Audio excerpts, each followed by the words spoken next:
जारी विरोध प्रदर्शन यह गंभीर चिंता का विषय है और यह अत्यंत दुर्भाग्यपूर्ण है कि हमारे देश के छात्रों और नौजवानों को कुछ लोग अपने राजनीतिक स्वार्थों की पूर्ति के लिए एक राजनीतिक औजार के रूप में इस्तेमाल करने का प्रयास कर रहे हैं। प्रधानमंत्री मोदी जी के नेतृत्व में हमारी सरकार विद्यार्थियों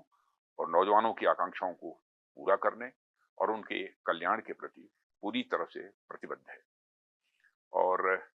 हमारे छात्रों की हर चिंता को सुनना और उसका समाधान करना यह हम सबकी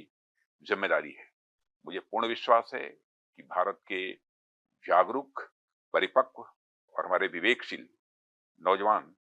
ऐसे भ्रामक प्रयासों को भलीभांति समझते हैं और वे प्रगति, विकास तथा राष्ट्र निर्माण के ही वो मार्ग को चुनेंगे। मैं पूरी तरह से आश्वस्त हूँ। हम इस बात के लिए भी पूरी तरह से प्रतिबद्ध हैं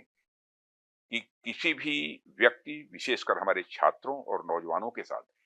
किसी भी प्रकार का अन्याय न हो और विपक्ष के कुछ नेताओं द्वारा मैन्युफैक्चर्ड एक सेंस ऑफ एंगर, आक्रोश लोगों के अंदर केवल जनता, विशेषकर बच्चों के नौजवानों को भ्रमित करने और गुमराह करने का मैं मानता हूं कि यह असफल प्रयास है।